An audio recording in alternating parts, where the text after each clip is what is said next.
My father always said that it's our dreams that reveal our deepest nature. If that is true, then I'm lost. There are times when I'm playing through the game past cure when I think to myself, this ain't so bad. Sure, it's a little rough around the edges, but a 38 Metacritic score? Really? As bad as this? Or this?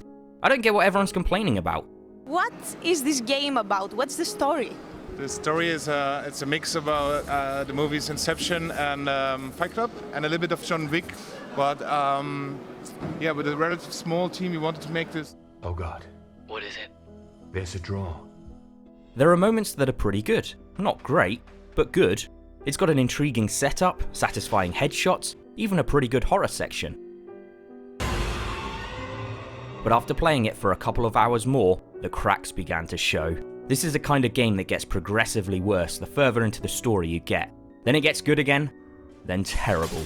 Here's my thoughts on Past Cure. Number 1. Okay, off to a good start. The plot centres around a guy called Ian who was kidnapped and then wakes up 3 years later to find himself in London with no recollection of what happened to him.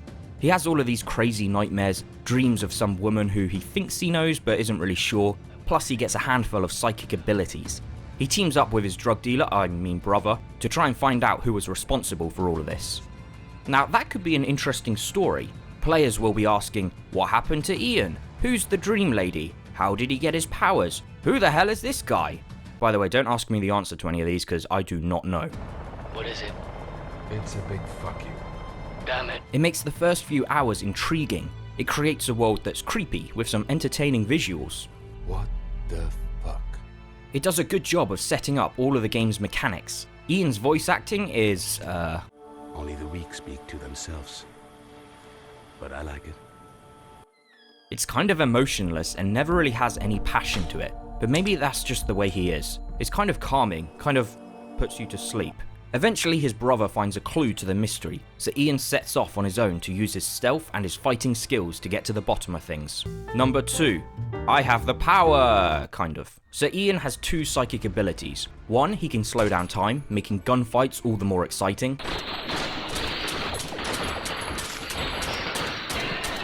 It's rare for you to be shooting without using slow motion, because why wouldn't you? It makes it easier and makes you feel more like a badass. By the way, the AI here is so stupid. Bad guys just run at you while you point a gun at them, even though they're unarmed. Hey idiot, I can see you. You're not in cover. Your other powers to astral project yourself, which you can use to do things like turn off security cameras, have a peek around corners. No, I think that's it. It's easy to control flying about, and it's nice that it lets you see key items and enemies glowing in a different colour, so it is kind of useful. Both of your abilities use up this blue bar, which recharges up pretty quickly, but only up to a certain point. You have to sit for a second, let it go back up, and then continue fighting. I think the idea here was that you'd constantly be switching between hand-to-hand and gunfighting. It kind of doesn't work though, it all feels a bit clumsy.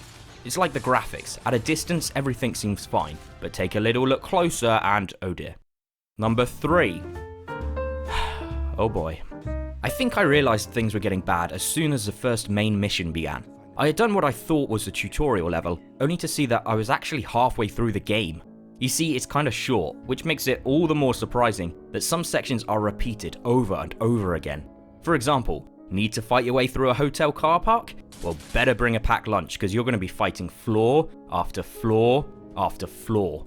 Trying to get to room 1303? Then it's corridor after corridor after corridor. Environments are like they're on a loop. What kind of game is this? The action also gets old fast. The cutscenes make you out to be this martial arts expert, but in reality all you do is slow time, shoot shoot shoot, rinse, repeat.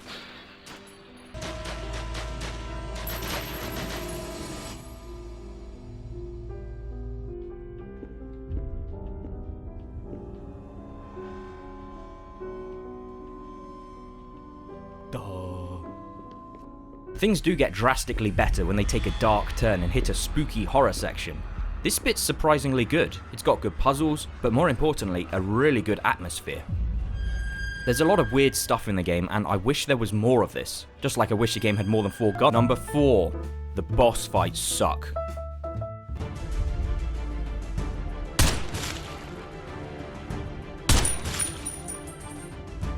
the boss fights suck. Thanks for watching.